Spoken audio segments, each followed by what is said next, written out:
C'est l'annonce du jour.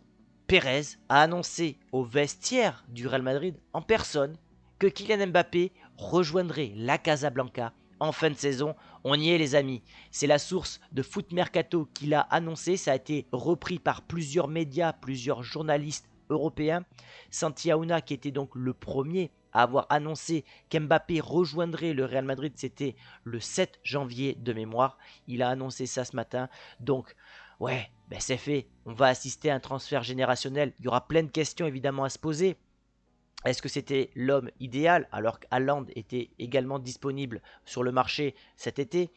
Comment va se passer l'acclimatation dans le vestiaire, sur le plan salarial, sur le plan sportif, lui qui ne voulait pas jouer numéro 9 au Paris Saint-Germain? Comment le Real Madrid 2024-2025, à quoi va ressembler ce Real, pardon? Il y aura plein de questions et ce sont des vidéos qui suivront dans les semaines à venir, donc activez la cloche. Aujourd'hui, comme d'habitude, la presse qui titre sur Mbappé, l'actualité Real Madrid, Ancelotti qui a parlé de Luka Modric à la veille du match contre le Rayo Vallecano. Le match est demain à 14h et évidemment on fera le débrief à chaud. Une page mercato concernant Haaland et Alphonso Davies et même un possible départ d'Arda Güler, Mbappé, et on terminera par le mini-jeu que vous m'avez envoyé sur Instagram, un jeu rétro très original que j'aime beaucoup. Donc pour ceux qui veulent me contacter, ça se passe avec le lien en description. La presse, évidemment, qui titre sur Mbappé, voilà, ça fait des années qu'ils attendent ça. La méga star parisienne va donc signer au Real Madrid. As titre sur ça et sur l'UFC 298. Oui, on va se lever à 4h du matin pour mater Volkanovski contre Ilia Topuria, les amis, évidemment. Et de l'autre côté, Marca qui titre que tout se met en place, entre le Real et Mbappé, mais en fait ça se trouve tout est ficelé depuis l'an passé. Quand le PSG disait partout qu'il y avait un accord entre le Real et Mbappé, peut-être que le club parisien avait raison, et peut-être que là en fait il fonctionne par étapes de communication. Première étape, on annonce le départ du côté du Paris Saint-Germain. Deuxième étape, Pérez qui annonce au vestiaire que le joueur va venir. Troisième étape, l'officialisation qui pourrait venir en fin de saison, pourquoi pas, mais j'ai l'impression que les transferts du Real Madrid ces dernières années, que ce soit Chouameni, Bellingham, etc., c'est plus en fin de saison et je ne serais pas étonné que ce soit le cas pour Mbappé. On passe à l'actu Real avec Vinicius qui a été logiquement élu joueur du mois de janvier côté Real Madrid. Avec le match qu'il a fait contre Girone, ça me paraît tout à fait logique. Il a mis un triplé également contre le Barça en Supercoupe d'Espagne. Des matchs quand même incroyables de la part du Brésilien. Et le but de Brahim Diaz qui lui a été élu plus beau but en Ligue des Champions cette semaine, un but à la Messi, enroulé du gauche plein lucarne, ça paraît tout à fait logique. Il y a eu cette déclaration de Mourinho cette semaine, j'aimerais beaucoup que le Real gagne encore la Champions League cette année pour le club et pour Ancelotti. Pourquoi je vous dis ça? Pourquoi je mets ça? Parce qu'il y a eu des rumeurs comme quoi Mourinho pourrait signer du côté du Barça pour remplacer Xavi. Il ne signera pas. Ça fait plusieurs fois qu'il dit qu'il est madridista, qu'il s'entend très bien avec Florentino Pérez. Il adore Ancelotti, sont deux potes. Et toutes ces déclarations, quand on connaît l'homme, ça fait des années que je suis Mourinho, il a plein de défauts, Mourinho, mais il a une certaine parole. Alors vous allez me dire qu'il a trahi Chelsea avec Tottenham, c'est vrai, mais là, c'est franchement, il faisait Real, puis Barça, ça viendrait détruire sa legacy. Voilà, donc moi je n'y crois absolument pas et je pense que Mourinho va tenter de rebondir, pourquoi pas en Angleterre avec les clubs anglais style Manchester, Chelsea, Newcastle, ou alors au Bayern, ou alors en Arabie Saoudite, mais je ne le vois pas prendre les rênes du FC Barcelone. Ancelotti qui a dit à propos d'Aurélien Tchouameni, c'est très intéressant. Il n'est pas défenseur central, mais il montre qu'il peut parfaitement jouer à son poste, il s'adapte très vite. Cela prouve qu'il est très, très intelligent. Il insiste bien sur cette dernière phrase, très, très intelligent. C'est ce que je vous ai dit il y a quelques jours. Chouameni pue l'intelligence. Pourquoi? Ça se voit sur le terrain, déjà, les choix qu'il fait. Ça se voit en dehors du terrain, la façon dont il s'exprime, que ce soit à la presse, sur sa chaîne YouTube. Allez voir son émission, elle est incroyable. Il a fait un pilote avec Nganou, Thierry Henry, une pianiste. Le concept est génial, mais la façon dont il s'exprime, ouais, ben c'est pas du classique, on va jouer pour les 3 points, on a dominé, c'est pas logique. Enfin, voilà, il y a quelque chose de plus, il y a une plus-value qui sort de la bouche de Chouameni. Il y a toujours une très fine analyse des matchs. Et sur le terrain, à chaque fois, ses choix sont très malins. Et ça va pas être un joueur qui va énormément se dépenser parce qu'il va avoir l'intelligence de bien se placer, ce qui va lui faire économiser du physique. Donc, quand Ancelotti dit ça, je suis pas du tout surpris. Alors ça, je l'ai vu ce matin. Et alors pourquoi, vous allez me dire, mais qu'est-ce que c'est? C'est le premier match entre Mbappé et Hakimi. Ils étaient dans la même équipe, ils avaient 13 ans. Vous le voyez, il y a Achraf Hakimi, donc Achraf qui est donc arrière droit, et Kylian Mbappé qui est attaquant. Donc c'était les moins de 13 B ou un truc comme ça. Et les deux ont joué ensemble. Et c'est pourquoi aujourd'hui, c'est peut-être pour ça qu'ils sont aussi grands amis. Ils sont vraiment très potes les deux du côté du Paris Saint-Germain. Hakimi, peut-être qu'un jour il reviendra au Real lui aussi. Mais en tout cas, voilà, c'était assez drôle que je vous partage ça. On passe du coup au cas Luka Modric qui fait évidemment polémique puisque j'ai fait une vidéo cette semaine. C'est fini. Tous les médias espagnols vont dans le même sens. Modric avec le Real, c'est terminé. 39 ans. 24 millions de salaire, un numéro 10 qui va être vacant sûrement pour Mbappé, et puis voilà, on a fait le tour, il joue de moins en moins, il a été en colère de ne pas être titulaire contre Leipzig, c'est la première fois depuis qu'il est au Real qu'il ne joue pas des matchs de Ligue des Champions à élimination directe en étant titulaire, il était remplaçant, mais dans sa façon de parler, Ancelotti va toujours mettre les mots qu'il faut pour justement éteindre tout incendie. C'est un leader dans le vestiaire, il est très respecté, très professionnel, il est toujours le même, il peut toujours jouer, même demain. Sauf que, factuellement, quand on regarde le nombre de matchs de Modric, il est de moins en moins présent, c'est cross entre les deux qui jouent. On sait que Madrid ne veut plus faire jouer les deux dinosaures en même temps parce que ça crée un déséquilibre au niveau de la récupération. Et Modric, on a l'impression qu'il a fait son temps, 12 ans de bons et loyaux services, et en toute diplomatie, en toute intelligence, Ancelotti, qu'il aime beaucoup, puisqu'il a déjà entraîné lors de son passage en 2014-2015, lui sort quelques louanges pour essayer de le remotiver, même si je pense que c'est compliqué pour Modric de savoir que c'est sa dernière année alors qu'il veut continuer et qu'il veut découvrir le nouveau stade.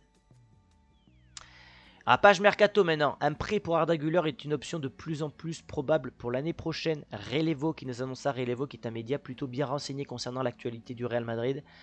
Il joue pas beaucoup, il est jeune, et quand tu es jeune, tu as besoin d'avoir de l'expérience. Regardez Odegaard, je prends Odegaard parce que c'était à peu près le même profil, un joueur qui arrive très jeune au Real. On avait annoncé qu'il exploserait à Madrid, ça n'a pas été le cas. Néanmoins, il a été prêté au Vitesse Arnhem, il a été prêté à la Real Sociedad en étant élu meilleur jeune de la Liga.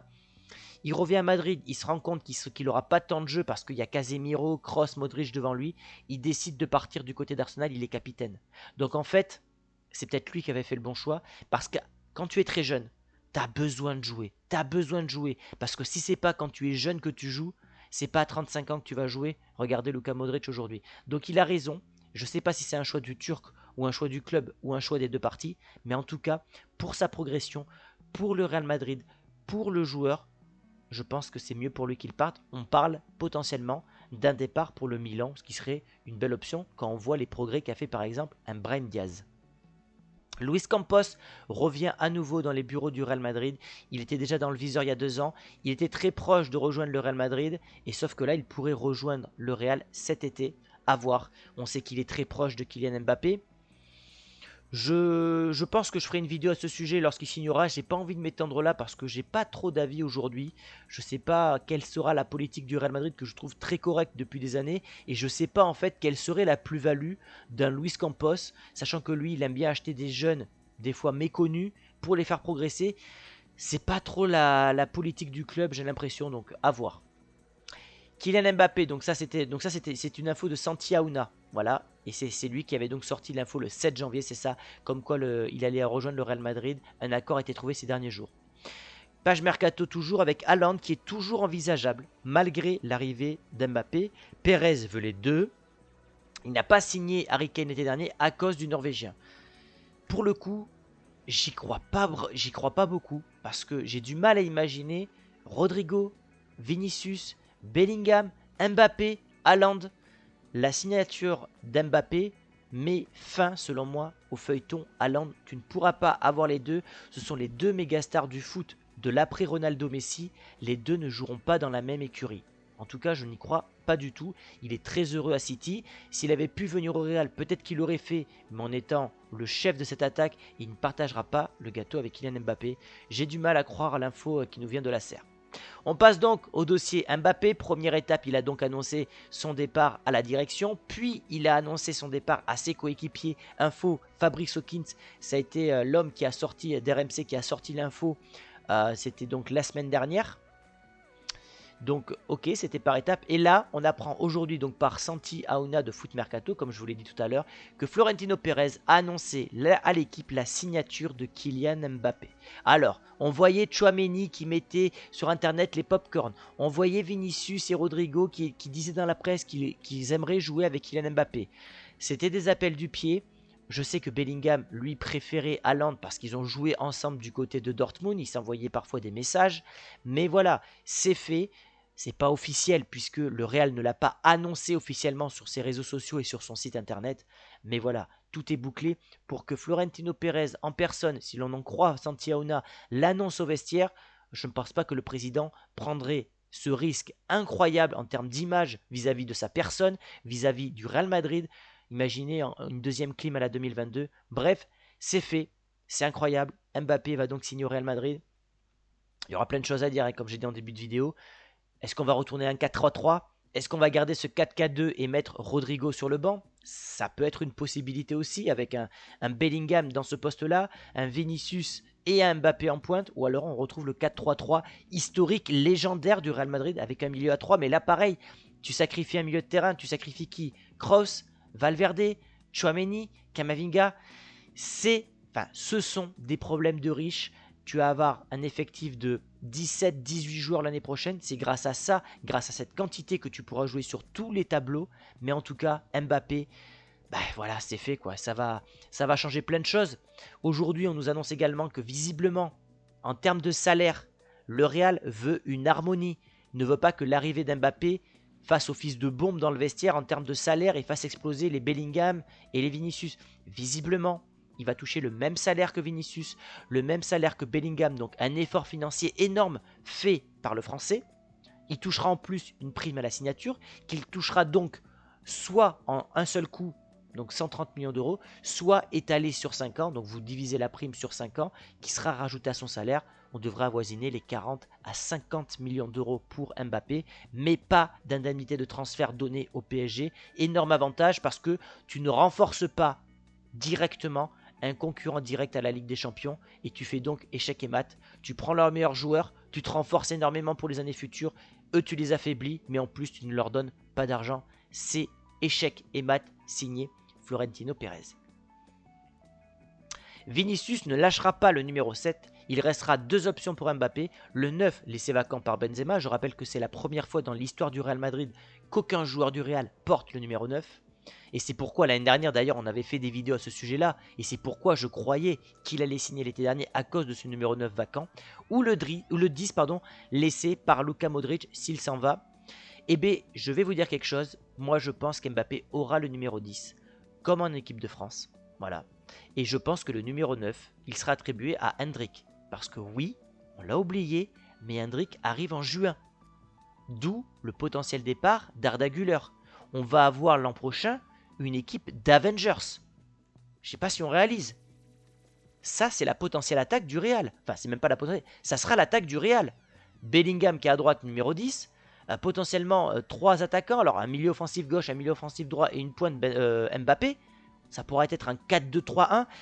Je vais vous préparer une vidéo tactique du Real Madrid pour l'année prochaine avec 4 dispositifs qui, à mes yeux, peuvent voir le jour. Le 4-4-2 diamant, comme aujourd'hui, le 4-3-3 légendaire ou un 4-2-3-1. Voilà, je vais vous dire. Sachant que, on l'a appris c'était quoi, vendredi, il y a un accord oral entre Alphonso Davies, que vous voyez en bas à gauche, et le Real. Il n'y a pas d'accord avec le Bayern Munich. Il a un contrat qui court jusqu'en 2025. Mais ça, c'est l'équipe c'est l'équipe du Real de l'année prochaine. Mais rendez-vous compte du travail abattu par la direction du Real. C'est monstrueux en fait. Sur toutes les lignes, t'as Courtois, meilleur gardien du monde. Il a le record d'arrêt en finale de Ligue des Champions. La défense, enfin, t'as un vrai latéral gauche avec Alphonso Davies. Voilà, je l'ai toujours kiffé. Militao, Rudiger, c'est deux monstres. T'as Alaba derrière. Carvajal qui a retrouvé son meilleur niveau. Tu as un milieu à 4 qui fonctionne très bien et c'est pour ça que je ne suis pas sûr qu'on repasse à un 4-3-3 parce que ce milieu à 4 fonctionne extrêmement bien cette année en termes d'équilibre. Et c'est pour ça qu'on a les meilleurs résultats sous 35 matchs. On a 29 victoires en 35 matchs, c'est du jamais vu dans l'histoire du Real. Kroos, Tchouaméni, Valverde, Bellingham et donc une attaque à 2, Vinicius, Mbappé avec Rodrigo, Brahim Diaz, Rossellou qui devrait rester, Hendrik. Ah, franchement, c'est indécent. C'est indécent l'équipe qu'on va avoir. On termine cette vidéo par le mini-jeu que vous m'avez envoyé par Instagram. Donc n'hésitez pas si vous voulez me contacter, me parler, m'envoyer des mini-jeux comme ça. Ça me permet de terminer une vidéo comme ça dans la bonne humeur et de vous donner mon avis sur des fois des choses qui ne concernent pas spécialement le Real Madrid. Alors la règle que m'a envoyé l'abonné, puisque c'est lui qui a fixé les règles, il m'a dit, et merci à lui, tu classes les joueurs du plus talentueux au moins talentueux. Et je trouve ce jeu extrêmement difficile. Je pense que le plus talentueux, on a tendance à dire que ça va être Ronaldinho, mais moi je pense que c'est Ronaldo. Parce que Ronaldo, il savait dribbler, il avait une accélération foudroyante et une finition absolument létale. Il faut savoir que Ronaldo, quand il était jeune, en termes de stats, c'était devant Messi, devant Cristiano, devant Mbappé, devant Haaland. Il a perdu cette avance avec ses 2 graves blessures au genou. Mais sinon, c'était le joueur du siècle, Ronaldo, s'il n'avait pas eu ses blessures. Donc je dirais Ronaldo, en 1. En 2, je mettrais Ronaldinho. Parce que franchement, techniquement, si le gars il avait été sérieux comme Cristiano Ronaldo, le gars aurait 5, 6, peut-être plus de ballons d'or que le Portugais. Il était légendaire, Ronaldinho, notamment le Ronaldinho fin PSG et du Barça. En 3, je mettrais Zidane, parce qu'on parle quand même de Zizou qui savait absolument tout faire avec le ballon. Il n'a pas la finition des 2 Brésiliens, mais il était quand même extraordinaire. Donc mon top 3, ça serait ça. Vous me donnerez votre classement dans les commentaires. En 4, je mettrais Thierry Henry.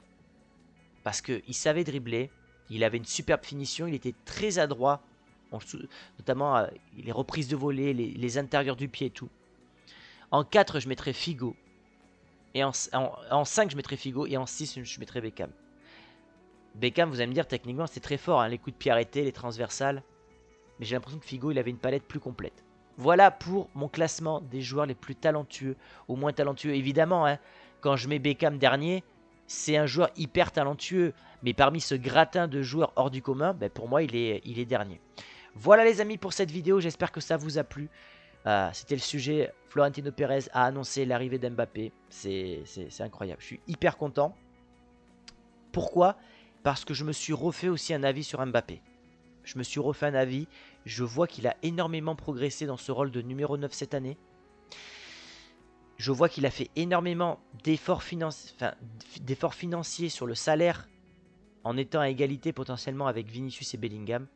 Et tout ça me fait dire que ça risque de bien se passer. Voilà, il y aura plein de vidéos à ce sujet encore. N'hésitez pas à me donner votre avis sur cette vidéo, à lâcher un petit pouce bleu. Si vous êtes encore là, après quasiment 18 minutes de vidéo, vous mettez hashtag précis. P-R-E-S-I. Précis, comme est surnommé Florentino Pérez en Espagne. Merci à tous pour votre fidélité les amis. Je vous dis à demain pour le débrief du Real Madrid qui aura lieu vers 16h, 16h30 à chaud. Rayo Vallecano, Real Madrid. Derby compliqué parce que l'horaire ne plaît pas au Real Madrid. Le Real n'aime pas jouer cet horaire-là. Je vous dis à demain les amis. Ciao.